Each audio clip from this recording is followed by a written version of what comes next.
Hello and welcome back here for Game 2 between OpTic Gaming and CLG. OpTic has side selection here for this second bout, and they have elected to play on the blue side. And did you know last game OpTic killed more dragons than they did players on CLG? More barons than they did players on CLG. That's a stat. Still lost. We were talking between the break there, and that is such a difficult game for OpTic to recover from, because it feels like they did so much right. They did so many of the things towards winning. And we were looking at some shots of Arrow as they were trying to prep between games, and he looked really tilted after that game. So it's about recovering and using experience to come back stronger the next game. Yeah, I think the most frustrating games of League of Legends are the ones that feel like you just can't end for whatever reason. Your teammates keep getting caught. You keep getting, these advantages, and it just never is able to result in a victory, is never able to result in actually closing it out. And they had so many opportunities to close it out, so many different paths to victory, and they know that. And those are really games that can weigh heavily on you, so they've got to shake it off. Yeah, because there's also some compounding factors. CLG's the 3 seed, OpTic's the 6 seed. They think that was our game. Now we have to win 4 of the next 5. And on the flip side, even though CLG has a lot to work on, they have many things they can try to improve, they're already up 1-0 in the series. So I think mentally, that is a big edge going into Game 2 for CLG. I mean, we heard from both Weldon and Zabutin before this series. In those interviews, they both talked about the difference between regular season play, best of ones, and now going to the best of 5s, and how that's sort of just like a different mentality. Zabutin especially talking about stamina. And stamina isn't just what you think of in the traditional physical sense of, oh, I've got to play 5 games potentially instead of 1 game. It's the mental stamina to endure a game like that and a loss like that and continue marching forward and playing Game 2 like it didn't even happen. Yeah, and we'll see if they're going to be able to do that. Oftentimes I think just going back to comfort, making sure you're really practiced on the champions you're going to be going to, really used to that sort of style, can kind of get you into that autopilot where maybe you're able to kind of shake some of that off. But I also think that CLG have some draft improvements that they can certainly make, right? They were able to find all these picks without any true hard engage in the late game. They had these super powerful carries, but no way to actually start fights in many cases. So, if they remedy that, grab some engage, I think that it could look even better for them. Right. I look at that as almost OpTic's errors as opposed to CLG just making the play on their own. Yes, I give CLG credit for finding the windows, but you could have a house with way nicer, bigger windows and those little just holes in the wall that you had cut with a Rek'Sai. There's a lot more that could be done. I wholeheartedly agree with you, Azale. Let's see how we change things up here in game number 2. OpTic on the blue side, banning out that Zyra against Counter Logic Gaming, just like we saw in game number 1. Yeah, and what's CLG going to match with? Again, we see an Akali ban. Previously, even though CLG was blue side, they also made sure to get rid of Aatrox. Have to see if that comes through once again. I do have to credit Wiggily with a lot of that game. He got the first 2 kills for CLG. He kept looking, right? It was actually the Rek'Sai, who sure they had limited tools, but he found every fight. Yeah, is what it felt like. He MacGyvered those tools into something usable and found initiation after initiation onto an Ezreal. I mean, the final pick is a flashless Rek'Sai initiating on a 40% CDR Iceborne Gauntlet Ezreal. So riddle me that, right? He found a lot of different engages here, and I think he did play it out very well with kind of what they had drafted for themselves. He didn't get a ton done on the Rek'Sai early, but he was still able to have a strong game because he found the small windows when they did present themselves. The pick outside of the base when, Arrow gets tagged with the Q, bursting him 100-0. The pick in mid lane without even having flash, and even trading his flash earlier to set up for that. So certainly does deserve credit. All right, checking in with the bans here after those first couple have been done. It's Karma and Irelia, the next 2 bans for the side of OpTic Gaming, while CLG decide they do not want Meteos on the Jarvan here again. They saw what he was able to do with it there the last game. And also, as expected, Yuumi, the final red side ban, you don't want to give that away for free. OpTic immediately locking the Aatrox. Aatrox for Dhokla. This is a risk by CLG, saying that the Jarvan and the initiation it provides is higher value than Dhokla's best pick. Yeah, it is pretty interesting to actually see that go over, but at the same time, they will be able to very likely trade this for the Sejuani. Really S-tier jungler here. This is going to give them a lot of strong engage in and of themselves. And Ruin is also going to have a pick to answer Aatrox. You know, he is blind picking this, you know, on the side of Dhokla. So, you know, Ruin is someone that has so many champions that he is comfortable playing. I would not be surprised to see something even along the lines, you know, of the Renekton, which he has played. Right. I think that's a strong matchup into it, and he has performed quite well on it. Pairs up very well with Sejuani also. Yeah, Ruin has played 11 unique champions across 19 games this split, including tiebreakers, which is the most unique champions of any player who was in the series today. So if you are going to have a guy to counterpick the key pick from the enemy's top laner, it would be Ruin. Still have to see how that plays out, though. Along with that Sejuani, we're also going to see Azir here picked up again. PowerOfEvil played it in game number 1. Sees no reason to fix what ain't broken technically, because they did blow up their opponent's Nexus technically in game number 1. So they're going to be locking that one in here again. On the side of OpTic, the traditional Sejuani counter coming out in the Trundle there for Meteos, as the Sylas is grabbed there for mid lane. And it's going to be Camille time, so he's not actually going to go to the Renekton. This will be Camille. Also pairs up incredibly well with Sejuani, another melee champion to help stack that Sejuani passive. You have incredibly strong engage to set up those ganks for the Sejuani. And Grasp Camille actually has such strong trading patterns into the Aatrox. Yeah. You go forward, you get your auto attack for the passive physical damage shield, and you're able to win almost every one of those trades. So this is certainly an advantageous matchup for Rune. And you can see that CLG has already remedied their engage issues, right? You have Camille, you have Sejuani. That already is fantastic. Yeah, they're going in. This is also the counter pick that Ruin used against Aatrox when they played Echo Fox late in the split, and he had an extremely strong game there. Now, game number 1 to me felt like both sides just had cold feet. You said it, Jat. We saw 3 kills by 27 minutes. That is an incredibly slow game of League of Legends. And just by the draft here from CLG in the first half so far, I'm hoping they're wanting to put the pedal to the metal here a little bit more as we see what's coming out. It's Ezreal and Tahm Kench bans. That gives me even more hope. They're saying, nope, you are not allowed to play this low interaction bottom lane. OpTic are also going to ban away the Braum. I think there was an opportunity to play some mind games with the Ezreal, especially after they picked Arrow 3 times in a row, being like, you want to play Ezreal again against a Camille? Good luck, right? Be my guess. We'll just keep killing you. Build the Zonies and a QSS. It's not going to help you. But they actually do ban it out, I think, because Arrow was having a strong game up until that point, and it also allows them to try and pick something more lane-dominant bot. So it is going to be the Varus here for Stixxay. You know, Draven is up. I'm not sure if he would feel comfortable to actually go that direction here against the Varus, which is a pretty strong laning champion. Can be difficult to actually navigate that. But Draven is certainly something that they are worried about, you know, with Arrow, and with a lot of his most played already taken off the table. You know, his 3 most played are all gone. Draven would be the pick he would go to next, I would think. The natural thing that's left, Arrow. Yeah, there we go. Just do it. Locking it in. All right, there we go. Whirling death for OpTic Gaming. Draven locked in the bottom lane. It was the first ban from CLG in game 1. They decided to let it through, and OpTic says, thank you, much obliged. Yeah, Sivir, Xayah, Ezreal, those are his 3 most played. With those all off the table, you know, it was going to be pushing him down in the champion pool. Draven is his next most popular. And Draven and Morgana, I think this is actually really nice. This is setting up for a very lane-dominant lane once again. We saw the advantages that they got with the Bard. Morgana also answers some of the initiation here from Sejuani very well. But Zyra would actually be a throwback to the early weeks. Biofrost did play this, and I do think that some of those ranged poke champions are very effective into Morgana because you're able to poke off the Black Shield very, very easily. This is a matchup I used to always use in solo queue into Morgana. It's actually incredibly good. You can block the binding with your plants. You drop a seed at your foot and throw a root for an instant plant. You can poke off the Black Shields with your Q plants. It's actually a really good matchup. And once you're going into these team fights, look at the composition from OpTic Gaming.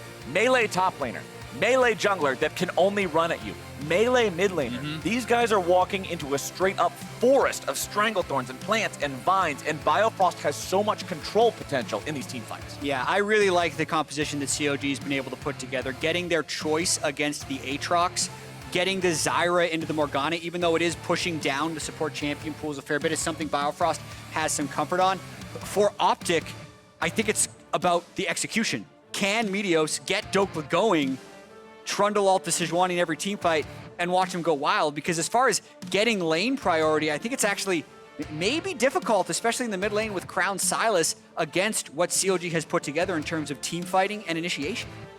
Sejuani also being one of those champions that Wiggily has popped off on time and time again. We've seen the man do plenty of work with this champion, and I'm excited to see him on something with more engaged potential than a Rek'Sai, as we already talked about. OpTic Gaming, again, we're going to be looking at this team that has never been in playoffs before to make changes based on game number 1, to make things happen here as we head into game number 2 and reset mentally. So my woe was unrelated to what you were saying. This is Predator Sejuani. So we have seen the adaptation of moving away from Big Dokes, shout out in the crowd.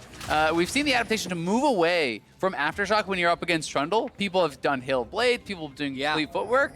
This is essentially a similar style, but it's more priority towards early ganking than it is towards the dueling. You know, Fleet Forward keeps you healthy and you're clear. Hail of Blades helps you stack passive and fight early. This is going to help him gank, and I'm actually so excited to see how this pans out. And as you discussed, one of the keystones on CLG, important to point out the 2 others that can sometimes shift. PowerOfEvil playing the Comet Azir, meaning it's more of that bursty style as opposed to the lethal tempo, which lets him really pop off with attack speed later on in fights. Stixxay with lethal tempo on the Varus means it will be on hit, traditional type of 80 carry type of build with the Varus as opposed to pure poke lethality. And it's also Klepto Camille, you know, another more atypical style. This is 2 games in a row now that Ruin has gone for that Klepto, really valuing all the additional gold and items that he can stack up.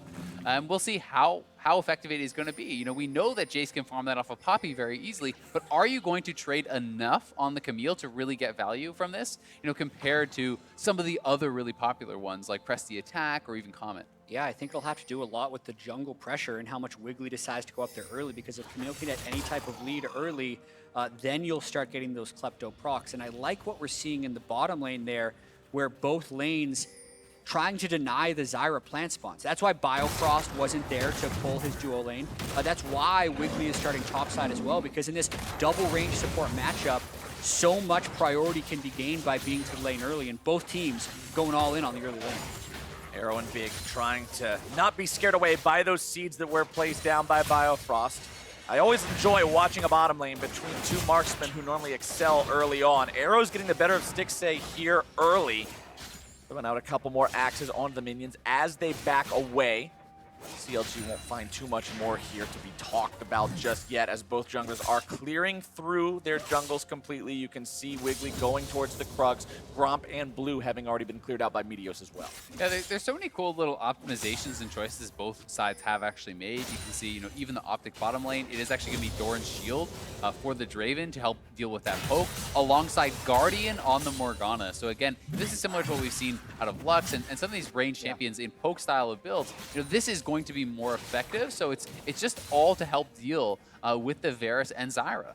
And you can see right now, Big had just walked up into the CLG jungle, placed a ward down at the blue buff. He can see that the buff is still there. He knows Wiggily has yet to make his way down towards this bottom side. He's not going for some quick, clear path to make a quick gank bottom. And they'll be able to see when he does finally start that up. Yeah, looking at the early lanes for CLG, both mid and top are pushed in, so basically Wiggily just decided to do a full clear instead and work towards bot side. The risk there would be of Meteos to try something to get an early gang top side, but I actually like the rule by Wiggily to not go for that. Arrow is so scary with these axes. This is what Draven does best, just boom, boom, boom. And this is actually so problematic because Stixxay got poked off before the wave arrived at the turret. So there is potential for him to miss a lot of these minions. You know, this is where he's trying to catch up. Yeah, and Meteos is invading right now. He's actually trying to push him off of blue buff, and I think he's going to get it if he lands the smite. Oh, but it is secured by Wiggily. Nicely done there with a flail. That could have been disastrous based off the bottom lane pressure from Meteos if he could have gotten the blue and the Gromp, because he was already level 4. But clutch of Wiggily to kind of stay in the game there is basically the bottom lane getting chunked out so much gave Meteos the green light to invade. You gotta love it when your laners give you that priority as a jungler to know, hey, nobody's gonna collapse. This one's all up to you. Meteos knows he's the better duelist on this Trundle. Ruin top side here, trading back and forth with Dhokla. There's that physical damage shield that you were talking about earlier, Azael. Means Dhokla does not want to go in for any sort of a trade while that is active. Crown will get back here in the mid lane, has no mana left to work with on the Sylas. Wiggily, knowing that the bottom side of his jungle has already been taken, or he fought for it himself, top side now securing the Scuttlecraft. Yeah, I do wonder if we're going to see more aggression early game from CLG here, because they have drafted the tools to do so. They have spotted the Trundle out. Really, it's about whether or not Camille goes, oh, Biofrost is caught. Biofrost is out of there. Draven's mowing the lawn. First blood for OpTic game. And they were actually going to get frozen off that wave. They were trying to get the shove in, but it looks like Big just landed the ignite and gets that first blood. Yeah, we'll have to see if he hit a binding there or what exactly happened, because Biofrost did go down without flash, so I assume the binding must have connected. And let's watch this one more time. He is on the ward. Yeah, binding straight onto him. You are so squishy, and intelligently Big drops the black shield onto Arrow, so that cannot actually be peeled off. And you see the 3 stacks of Blight were there for Stixxay, but he missed the piercing arrow that was actually dodged out by Big. So I do think that or rather by Arrow, so there was potential for a kill trade had that landed, because that is a lot of burst damage back. And I like the fact that Biofrost did not waste his flash there. After the binding into the stand aside, there's no way you flash out of the auto attack range. Arrow's got your number one way or the other. Keep the summoner spell for next time. But CLG, they don't want to let that happen too many more times. Draven especially, considering the nature of his passive, those early kills mean so much more. And he has the BF sword by. That is the Draven dream, really. Getting that early first base with a BF, so much AD scaling, on his kit. And the double longsword is really not going to be able to match power whatsoever. The entirety of the gold lead for OpTic is on Arrow's Draven. The bottom lane priority has already allowed Meteos to invade blue, take Gromp. Now it means yet another neutral objective for the OpTic team. Dragon control continues to be impeccable for OpTic this series, when it had been a focus of CLG and Wiggily the entire split. CLG coming into this series with the most Dragon kills of all LCS teams. That has not been the story so far this series. And Ocean Drake is the name of the game that people usually talk about when you mention early Drakes and the ones you want to grab. But a mountain like what we're seeing here this game can be very nice early on if you've got lane control and you can get some of those plates. Makes it real easy to mine that extra gold. And it's so much about how Arrow can play around this bottom side with Meteos, because the top lane counterpick is working amazingly for CLG. So it's really about getting as much benefit out of this bottom lane before the top lane starts paying off for CLG, because it could be the battle of these two lanes. It's just OpTic is converted more so in the kills and the plates this far. Yeah, I completely agree. Despite the fact that they are up, they would actually be, pretty concerned, I think, with the state of top lane had bot lane not gotten that 2v2 kill. And now it is CLG looking to dive on this wave. And remember, this Aatrox can't come back from the dead. He's going to be slammed into the ground, and Ruin will walk away casually. CLG send 3 top, and they get their man. That was perfect timing, because they stacked up this massive wave that he is now losing. Dhokla will probably TP back in, but there's got to be a bit of hesitation here, because CLG could have stuck around for another dive. They did not, so it is just 2 plates that help with that wave. Oh, he got interrupted. Ruin got real greedy there just to make sure that he got the plate, and he will lose his flash for that. Yeah, it is funny, because if that's solo queue, you probably don't TP back immediately because you're expecting them to get dove. That is such a common solo queue play. When you do get dove, and there's a fat wave of your turret, they know you want it, they'll just sit in that brush. And then you start TPing, they walk out of the brush as the TP's going, and you're like, no. Can I cancel it, please? It's almost like you outthink yourself there. You think, okay, this is pro, so he's not going to teleport back in. So let's actually just go back to wave. And then he teleports back in and gets the wave. There was some wave stuff in the mid lane that PoE had to go back for anyway, so he's trying to maximize his farm as well. A lot of small little decisions that don't necessarily show up in the scoreboard. Yeah, it is really interesting, because, if you lose all that experience there as Dhokla, you're probably doomed, right? For the rest of the game. So Ruin, either way, does have a huge advantage. They got a turret plate for him. He got the kill as well. So it really is kind of becoming the battle of these 2 lanes, right? It's these 2 super strong members on either side, and it's going to be about which team can make the most of the advantage that they really have at this point in time. You can see Ruin will continue zoning Dhokla away as he's so far away from the minion wave, doesn't want anything to do with the engage range of that hook shot from Camille. Bottom side, level 6 is up for everybody, means we could see some plays being made down here. Junglers not really getting involved with anything too much just yet. Wiggly still sitting on that 1 assist that he got from earlier, as PowerOfEvil will push up mid. And PowerOfEvil and Crown, as they're on the screen, I really just want to talk about what we saw from Crown last game, because remember, in a game that was very low on kill count, it was Crown getting caught out twice that was 2 of those kills before that 30-minute mark. And you got to wonder how that plays forward into this game. Does Crown go less aggressively towards farm? And does that actually take away from his ability to get fed? Because on a champion like Sylas, even though he can let Azir push him in, take the farm afterwards, he's got to play aggressively when it comes to team fights and get in there. So Ruin was trying to make room down. Turns out he gets clapped on. Ruin's going to be in some trouble here. Issues the Hextech ultimatum, but now the backup's not going to come in time. CLG backing themselves away. The Whirling Death came in, but the Stranglethorns will find their victims. It's a double kill for PowerOfEvil and a 3-for-1 for CLG. OpTic take the fight, but the roam from Biofrost was so unexpected. They got roasted by that Stranglethorn ultimate, and the Azir damage layered on everyone. This is what I said in Champ Select. That ulti is so good against a melee team, and OpTic find it out the hard way. Yeah, it looks like the difference in this one, even though Ruin is the one who gets caught out, both supports ended up roaming. It's the fact that the top lane of OpTic, if you think about the grand scheme of the fight, this was a 4v3 for CLG, so many cooldowns to kill Ruin. Sejal into Zyra ult, into Azir soldiers, massive AoE that OpTic funneled into, and the numbers advantage ends up being the difference. I mean, Arrow tried to help with the Whirling Death from bottom lane. You can see that take a bit of a chunk out of the health bars, but it's just not enough to compete with what CLG brought to the table. PowerOfEvil also enjoying not only the double kill, but the reward of the double buffs, making his laning phase that much easier. CLG now able to move up, control the bottom side of the river, control the Scuttle Crab, just in time for second Drake spawn. There's still a Bloodthirster Draven here, so OpTic might want to fight here. Stixxay finds his Chains of Corruption onto Big, who uses the Hourglass, the stasis, I should say, from the stopwatch to keep himself alive. But the piercing arrow and the auto attack from Biofrost to seal the deal will take him down.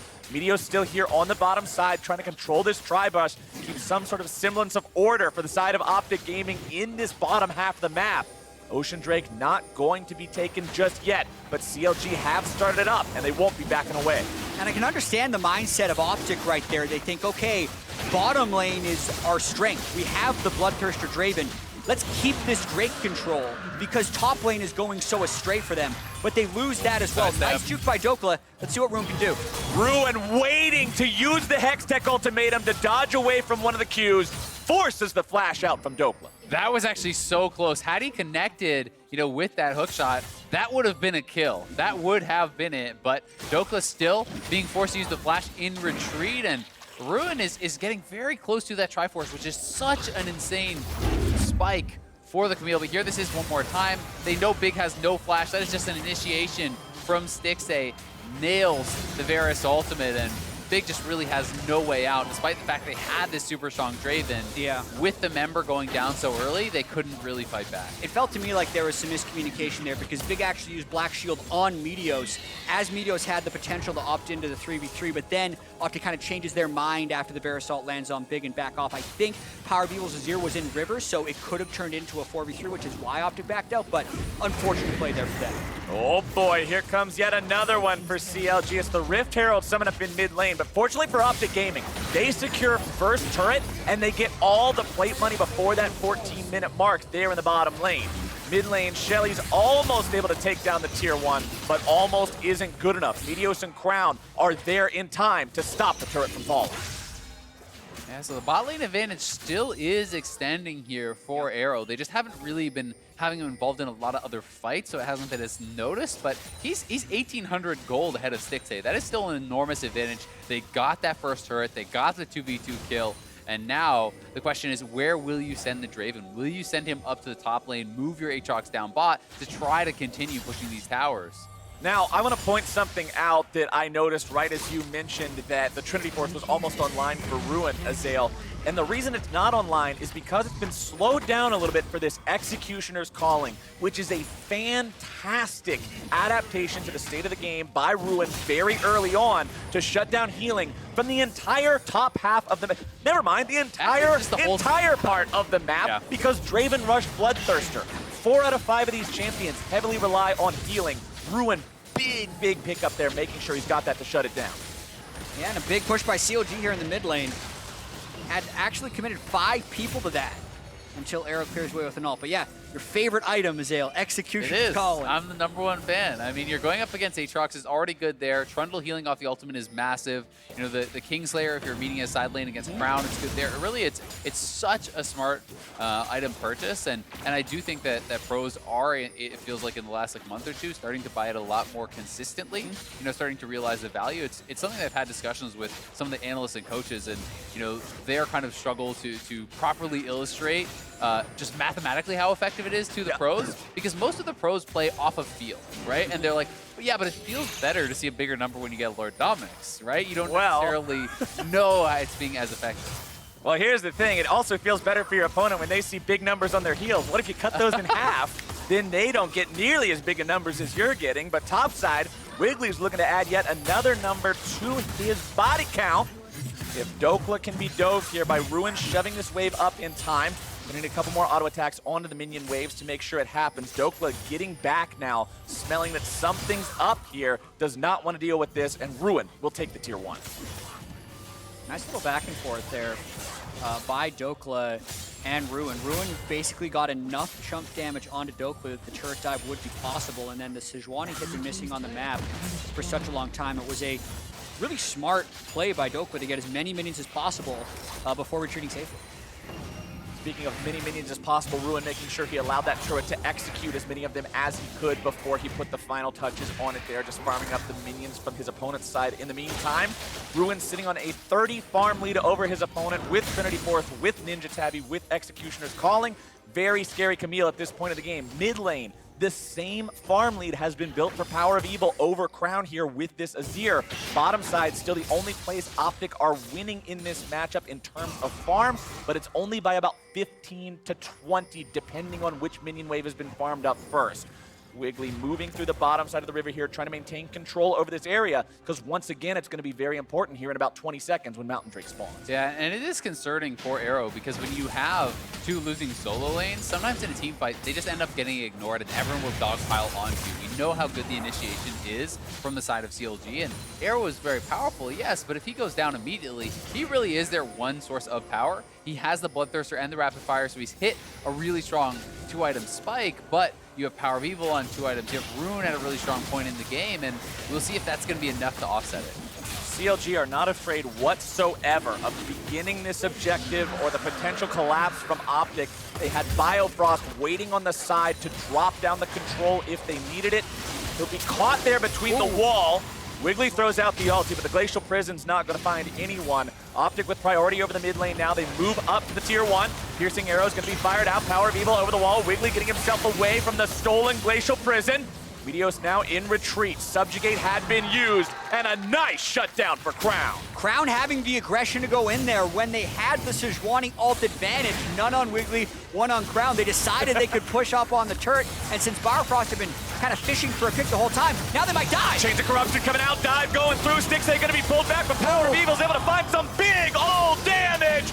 Double kill over to the Emperor of Shurima, and he will tear them to pieces. Ruin grabs the 3rd, and OpTic are limping home. Yeah, OpTic tried to go in for a really aggressive dive there. They had the man advantage, but both the super strong solo laners as well as the AD was still alive. It was only Biofrost missing, so if you don't immediately get those kills, the damage will be there from those solos and from that turret, and CLG turning around. Yeah, PoE is the guy they have to worry about. With those 2 items, he is online. So watching this dive one more time, PoE had used an escape, but they haven't necessarily got him. And sure, you land a binding onto Stixxay, but he is the weakest carry of the bunch. They can't dive through the Emperor's Divide.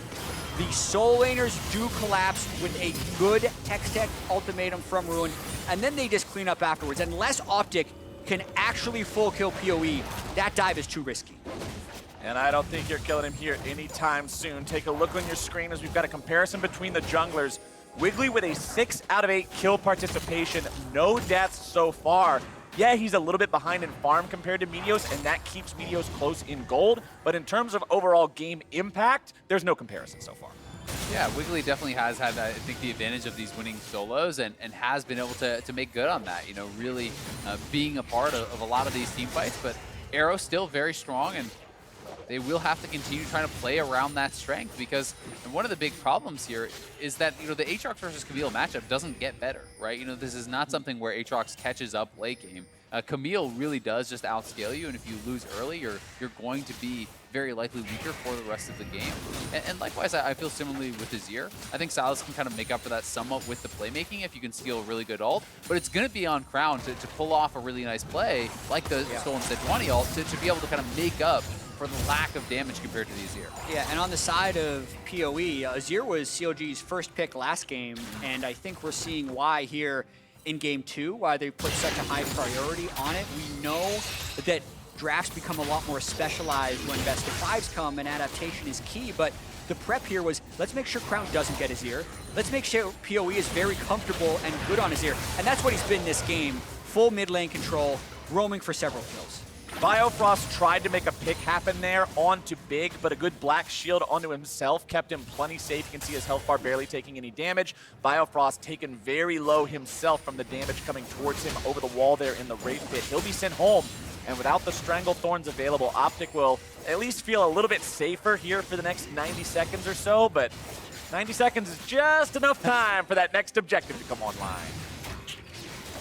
And we'll see who's going to be the ones to go for it. OpTic, so much pressure around this mid lane while CLG is splitting.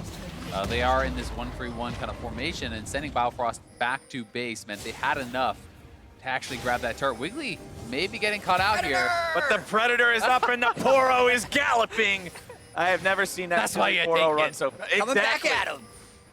Well, they're not going to find anyone here just yet. Bottom side, Ruin will go tier 1 for tier 1 with OpTic over the course of the play itself. He'll grab that last link in the outer turret chain of OpTic Gaming and maintain CLG's 4,000 gold lead. Yeah, and OpTic is gonna feel like they have to do something. Notice how they're not even getting close to Ruin in the side lanes. These aren't matched 1-3-1s where the minion wave and the vision control decides whether or not you step up.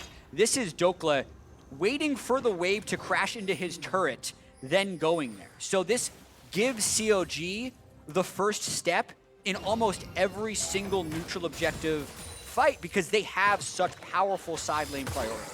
And that's why you're seeing a 2-level advantage now for Ruin. And you know, if we can actually swap over to the gold here from the observers, you know, that when last time we checked in, we saw that it was actually Arrow, richest member in the game. There are now 2 members that have actually surpassed him over here on the side of OpTic. PowerOfEvil, very, very strong. Rune, very, very strong as well. And yes, the Draven is going to be impactful, but it feels like they haven't been able to get much done with it. Look at that 1v1. It's not even close. Over the wall comes Wiggily, and away goes Big's health bar. Strangle Thorns come down just to make sure OpTic's not looking to go back in anytime soon. Crown is not able to do anything with the stolen Sejuani ult this time around, and CLG find a pick. I actually really like how Biofrost is using the Zyra ultimate here. It feels like they go very aggressively for it, and then he drops it to dissuade the rest of OpTic from ever being able to re-engage the fight. They can't actually join up with their member that falls behind. And instead of going for a 23-minute Ocean Drake, they turn directly on the Baron. They have Mountain and they have Azir so they can kill it quickly. And they have Camille ult if they want to turn. They learned their lesson from game number 1. Baron's better than a Drake, and CLG will take it down. Now they're looking to go even further. The fight is on, and Arrow is broken. Crown's now the next target as Ruin continues to go forward. Crown's looking to turn things around, and he'll slap him down. Nicely done there by Crown, trading it back, but still they shut down the Draven. They kill him off. They get the Baron. They take a turret. CLG are in full control, and what is with all these early Barons? Oh, Crown's going back. What was that? Go for more. Looking for big plays. Trying to get another one, and that was a sense of desperation, I think, from Crown because the game really just did come completely out of their hands. Thought maybe he could get a return kill on a PoE. Definitely could not, and again, we're going to watch this whole play really unfold where Ruin finally gets close to Dhokla, and you see why Dhokla is never wanting to be close to Ruin. And the rest of CLG does eventually collapse in. The Zyra ult flies into zone. Ruin holds off his ult the whole time for this moment. They think, okay, if Meteos comes to steal, we'll ult him. If we get the Baron first, we can kill Arrow anyway because they still have the man advantage from the kill earlier. And that was such a well-timed ult there from Rune. You will actually follow over walls, follow the flashes he did there with the Hextech ultimatum if you time it properly. Rune gets a little bit too hypey for his own good going down to Crown, but CLG have full control of the map. They are running this game, and PowerOfEvil finished a death cap and got the blasting wand off of that. Like, he is absurdly strong.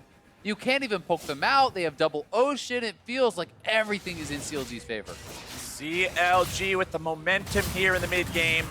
Let's see if they can get more done with this Baron than OpTic was able to last time around. The first 3 Barons for OpTic Gaming, not accomplishing a lot. The first 2 failed to break the base. The third, they at least got in there, but they weren't really able to cripple CLG too much.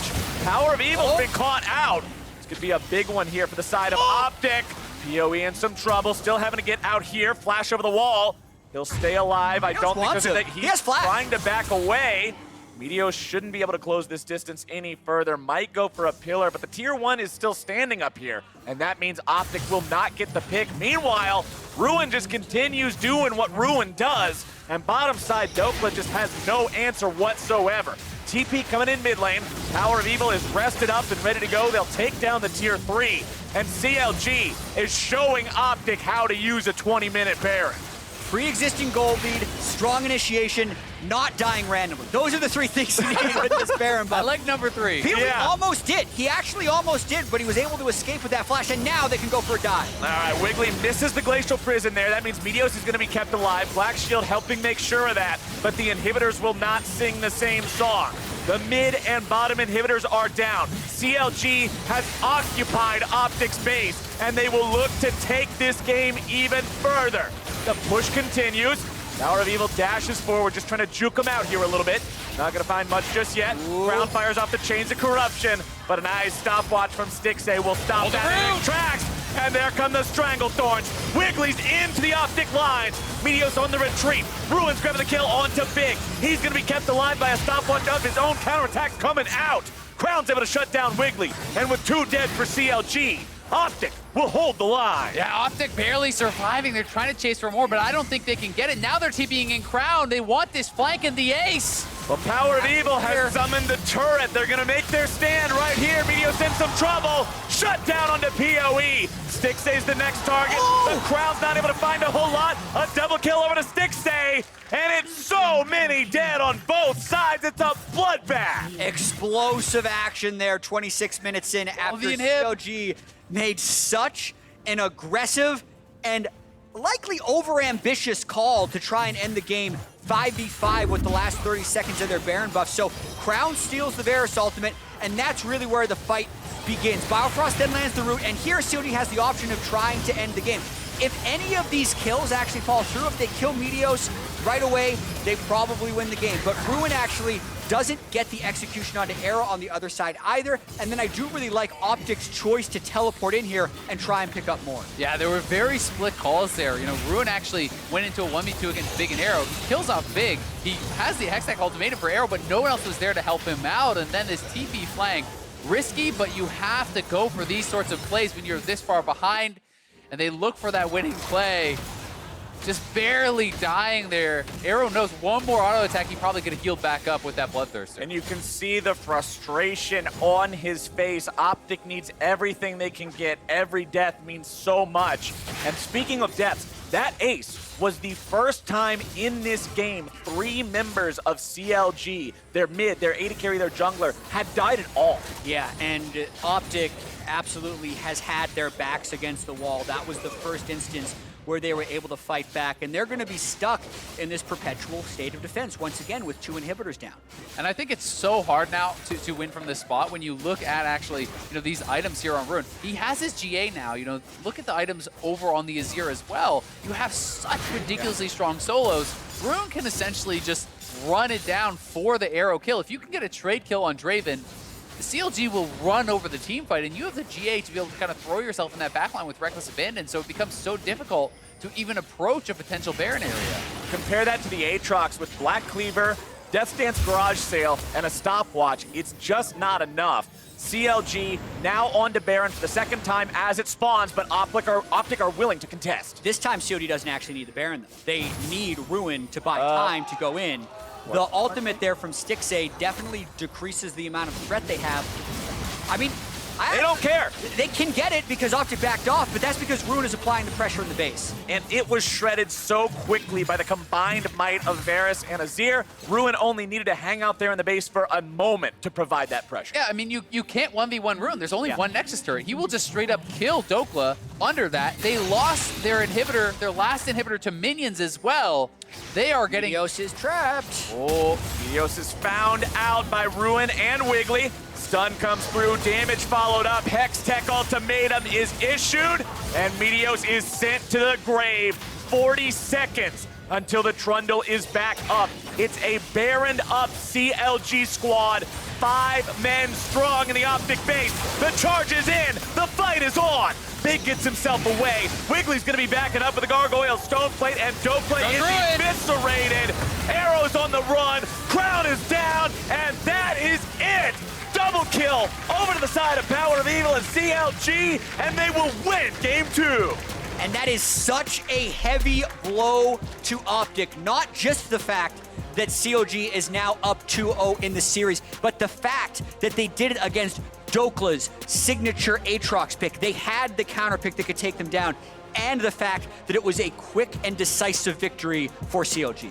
We talked in the beginning of the game about how OpTic wanted to play around that winning bottom lane. We saw the 2v2 kill there for the first blood, but it just didn't matter when the solo lanes won as hard as they did for Counterlogic Gaming. Yeah, I mean, this game, I think the score line is all about PoE, but when you talk about pressure applied, it really was all about Rune. It was all about the Camille pick.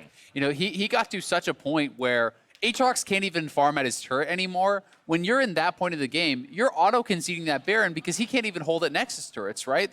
When you're basically checkmated. Like, there's just nothing that they could really do without CLG throwing their lives away and getting picked off to buy themselves time. Yeah, after the game 1, which CLG was defending the entire game, never breaking, bending a lot, but never actually breaking, to then bounce back with a game like this, has to just give them so much confidence towards Game 3. And that's match point, right? I mean, if you're OpTic, you can't let any more of these slip. It's time to step up or go home. But for more on how Game 2 shook out, we're going to throw things back to the State Farm Analyst Desk. Thank you, Captain Flowers. It's going to feel good for CLG to push it to match point with that kind of a victory over OpTic Gaming. Very much in contrast to the first game. CLG largely in control for a majority of this game. We will talk about the early game and how they had to navigate that, but first I want to take a little look at Champion Select. Yeah, because CLG did what everyone said not to do, which is leave Aatrox up versus OpTic, but they do that because they have the Camille in their back pocket, and by banning the Jarvan and taking the Sejuani in first rotation, they push Meteos onto what they thought would be a Sylas, but then he goes for the Trundle. And then to make things even crazier, you have the Draven in the bot lane with the Morgana to potentially stop any sort of weird counter picks from coming in. And they tried the Zyra, which is a really volatile matchup when you already have a carry split push top laner that wants your jungler attention. But the value in this Zyra is that you're up against 3 melees, and Aatrox, Trundle, and Sylas. They just have no way of getting in when it comes to that group phase. And I really would have liked to have seen Meteos on the Sylas instead of the Trundle here because it was just so bizarre. You know the Camille is coming. Camille against Trundle is just, you can do whatever he wants. Yeah, I think if Meteos was a more dive-heavy, aggressive jungler, like, think of how many times they could have dove bot in situations like this, where Stixxay is at literally 10% of the tower. If that's a Jarvan, which I know got banned, but let's say a more aggressive jungler, maybe even well, the Sylas, right? Sylas, if the Sylas stays in his hands. Unfortunately, he's relegated to jungle invades. Yeah, and this is what happened in the CLG tiebreaker versus C9. Their bot lane got absolutely dumpstered with the early level 3 dive that wasn't possible here. And the bot lane continued to do work with the solo kill. I mean, this is honestly the beginning of the top lane advantage to snowball for CLG. They even had PoE, so they knew that this was definitely the right call. Everybody on board, and a lot of it came down to giving Crown the Sylas so that he had the confidence going up against PoE. This was the first week 2 win champion for OpTic against CLG specifically, but then they don't realize that Zyra is already here. Surprise. But why would you play this fight if you're on OpTic's side? OpTic has a humongous bot lane lead. BF sword at 6 minutes. Why are you there at all? I've asked that a lot about It's OpTic. actually crazy. Like, I'm watching BF sword 6-minute Draven, bot lane's over, you know? Yeah. Make figure eights down there, it's over for them. And it's up to CLG to make the reverse play happen top side. But if you're swinging into CLG's top side, what are you doing? Right, but I think that's a very important thing to call out, right? While the bot lane was going in favor of OpTic, that Camille pick and the attention from Wiggily to the top lane really set the tone for a 1v1 lane that could no longer, be managed by an Aatrox. Yeah, I mean, Rune ended up taking both top and bot outer turrets by himself by forcing Aatrox out of lane. Like, he dumpstered Dhokla in this matchup. Now, also, that said, I do want to talk about the mid laners. One of the biggest plays within this game was a 4v5 defense from CLG around their mid turret. PowerOfEvil coming up big on the Azir. PoE's just having a field day today. The second game of Azir, I mean, I voted him into my pro teams, and he has been so consistent in just being a ridiculous threat that for some reason OpTic is not really acknowledging. They keep forgetting that Azir's damage is just gonna melt through these melee champions that have to go through soldiers. I mean, CLG's entire new team was built around PoE. Like, they wanted a carry from the mid lane, and that's what PoE became throughout the season. And especially this game showed, like, he had a 15-minute 2-item completion. It's disgusting. Disgusting, That actually. stat line is actually so gross. But again, just kind of showing that CLG, when firing on all cylinders with, their players on their respective power picks, they can make things happen even being a man down there in the mid lane. That would be the catalyst for them to really snag control over the game.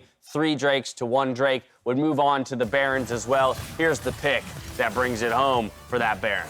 Yeah, once again, Rune kind of starting things off on his own. At this point, it's almost a 4v5. Dhokla is in full retreat mode. Wiggily just follows up quite nicely. Right, he has to pop the ult just to run. Yeah, and you kill big. Now that some of their vision control down, everyone's low. They're going to keep chasing and eventually decide, all right, well, we've got enough of an advantage for this fight. We can just go right to Baron.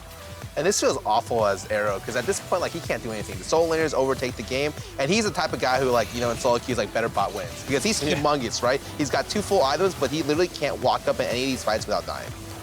The team is not set up to let him walk up, is my grab, and they didn't even play around him, right? So you picked a Draven, and normally they go Draven Nautilus to try to allow Big to make a lot of plays in the bottom lane. That's the MO for OpTic, but when you select this way, the Draven's just stuck on his own. Yeah, they didn't want to get counterpicked by taking the Nautilus and getting Morgana counterpicked by Biofrost. They just took the Morgana themselves, but then they lost a lot of what their agency is in the lane, as well as the fact, like we said, the Trundle can't do anything. So what could have been a huge bot side snowball just came apart. Yeah, it ended up being like they just had no initiator when they had the lead, and then when they fell behind, they had nothing to work with. And this it begins to feel like almost an impossible situation. You couldn't see me do the air quotes I just did there. Where OpTic has now been perfectly positioned to win game 1, and CLG claws it back. And then CLG demonstrates the kind of control that is more typical of this team throughout Summer Split in game 2 to push us to now series point.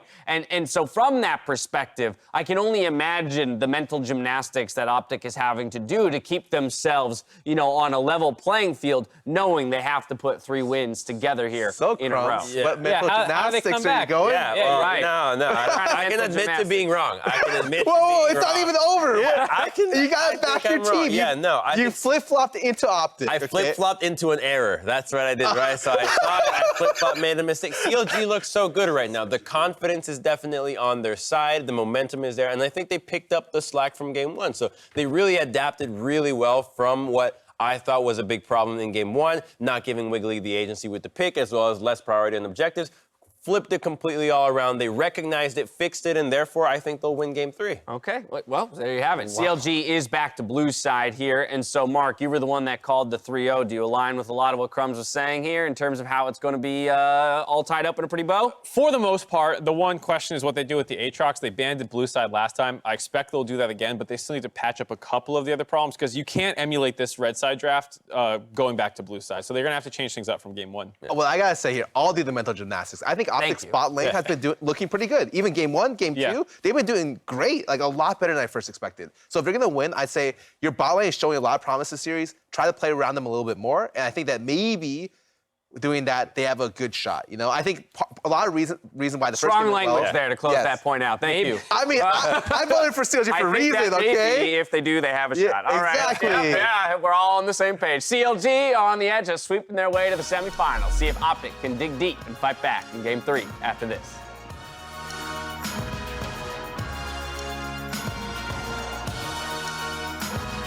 Now it is CLG looking to dive on this wave. And remember, this Aatrox can't come back from the dead. He's going to be slammed into the ground. Now the backup's not going to come in time. CLG backing themselves away. The Whirling Death came in, but the Stranglethorns will find their victims.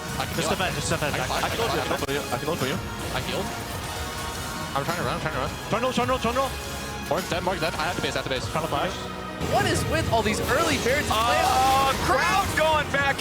What was that? Taking tower. We gotta get out here. This Varus flash.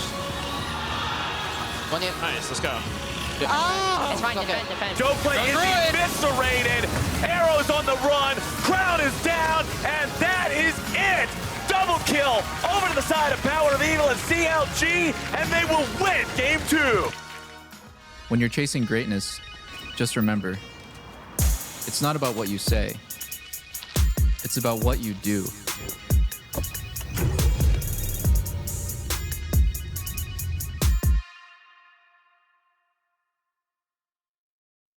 The crew of the Morning Star, here and ready to die. Make it quick.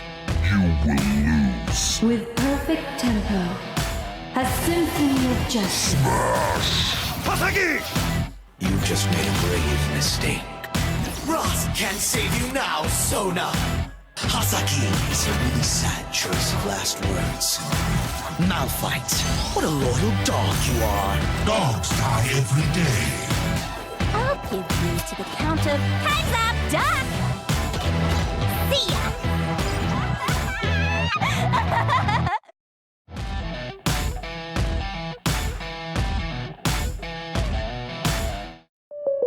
Yeah, had a pretty big fender bender here. State Farm's got you covered, Mike.